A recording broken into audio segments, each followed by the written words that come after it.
Well, good afternoon. It is so good to be here today with Amanda Berger. My name is Cami Pohl, and I'm one of the Oblate co-directors. And as we enter into this season of discernment with people who might be interested in becoming an Oblate candidate, I thought it would be fun to just sit down and hear from one of our new Oblates about what was her experience like and why you might want to consider this. So, welcome, Amanda. It's so great to be here. And I thought we would just start with an easy question first.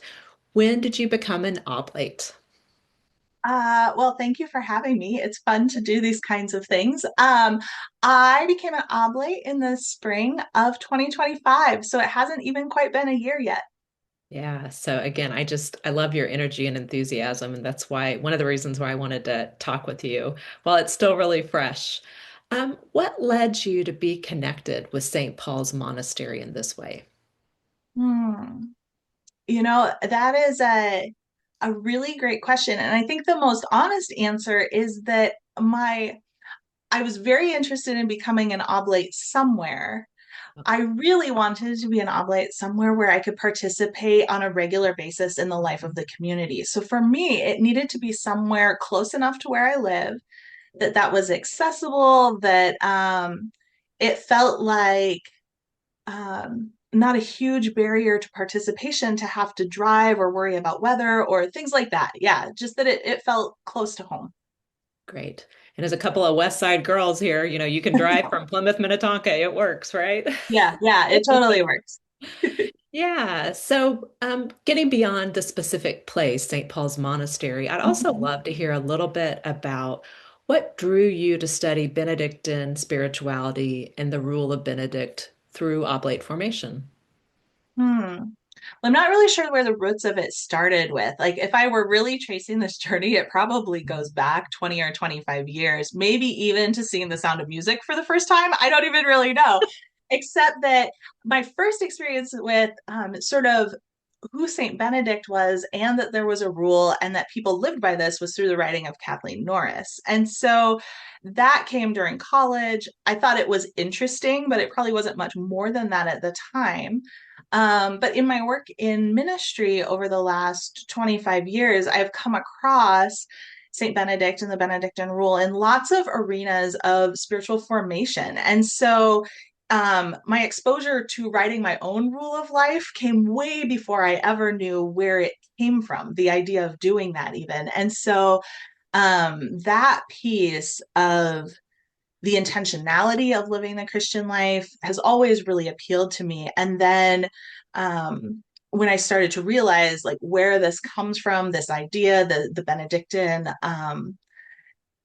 spirituality in general, I started to see it in all kinds of places around me. And the first time I went to St. Paul's Monastery then was for a retreat that my church was hosting, a women's retreat. And when I walked in the doors there, I was like, what is this place? And how have I never heard about it before? And had a lovely retreat there with our group, enjoyed the time, and went home thinking, like, huh, this is just a really interesting place. And looking on the website and finding out that, oh, they have oblates, there's a potential to participate in life with this community. Sort of was what like then prompted me to reach out to you initially as like, what do you have Yeah. to do this thing?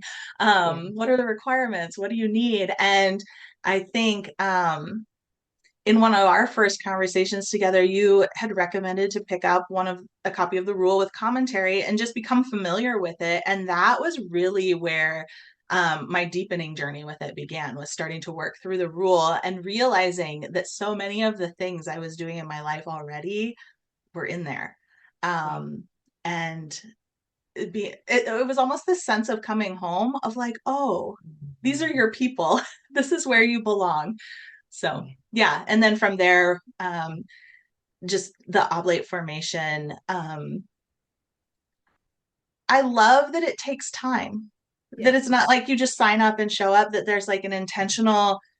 You're not Mhm. committing to anything, just to explore something together with other people who are Mhm. interested in the same sort of thing. Mhm. Yeah, and I appreciated the way you were. willing to let it take the time it took. And I just had the great fortune of sitting next to you earlier this week with your copy of the rule with the commentary by Joan Chittister, and that book has fallen apart. So It is I falling can apart. I can tell that you have spent some good time with it, and it's starting to really seep into, well, like you say, it was already there, but you're making those connections of what was already in you is connecting with what was out there, and then it's connecting you to other people. So, and I love how you said you just walked through the monastery doors for a treat. I mean, I think so often we walk in for other reasons and we're like, "Oh, this is a special place. I want to Mhm. be here more. I want to know more." So, thanks for sharing how Yeah. you walked through that door. I think that's awesome. This is always a fun question. I love hearing from people. What topic from your own year of oblate formation stands out to you as memorable or important to who you are today as an oblate? And why do you think this topic is important to our future oblates? I think there were two that really stand out in my mind. The first is the simplest and the most personal, is that the idea of ongoing formation. Like in my own life, in who we are as followers of Jesus, just the sense that this isn't like a once and done thing, that like once you figure that there's some sort of, oh, I figured it out now. And so having a larger community recognize that and be like, we're all doing this together. None of us have arrived. And then to hear from um, both the other oblates around me, the sisters who've been doing this for a really long time, Yeah. say, yeah, every day we begin again, we start over, we keep going.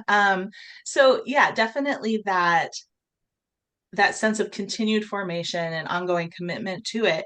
And then secondly, I think that might have happened in a lot of different arenas, but what made oblate formation special was learning the history of the place.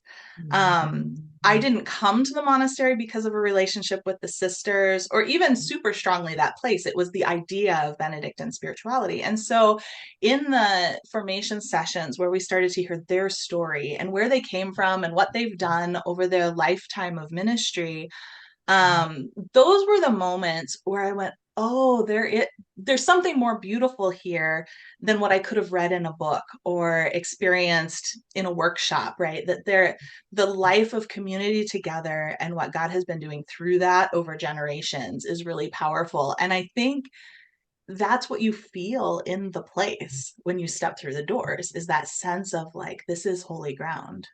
Yeah. Yeah. Yeah.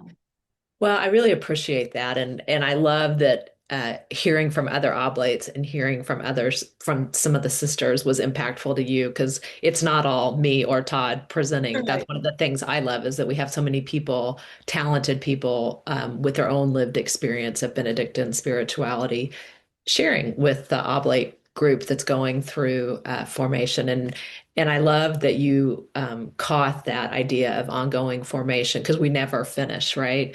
We just start and have this initial exploration, as you said, and then we might make a commitment to become an oblate, and then we just continue together. And it's so fun for those of us who have already gone through it before you, then to have the new people come in because I think just like it says in the rule, right? We should listen to the younger people because they often have wisdom that we don't have or it can see things in a different way. So it's really fun. Just with each new group, I feel like we get new eyes and new ears to see and hear things differently. So I love that.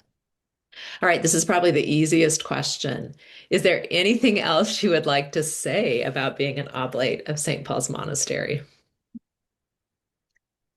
I think what has really been revealed over the past year, is just living in this new rhythm of continued relationship, is that initial formation is so totally the beginning. And it's like the smallest part of what it means to be a part of this community.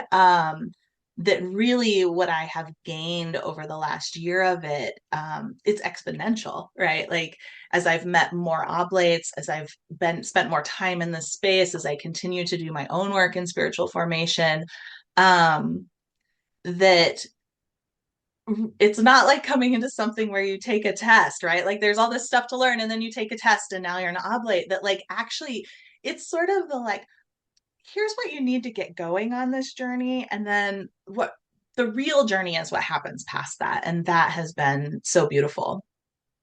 Yeah, for sure. So, what would you say to somebody considering becoming an oblate, or at least in stepping into initial formation?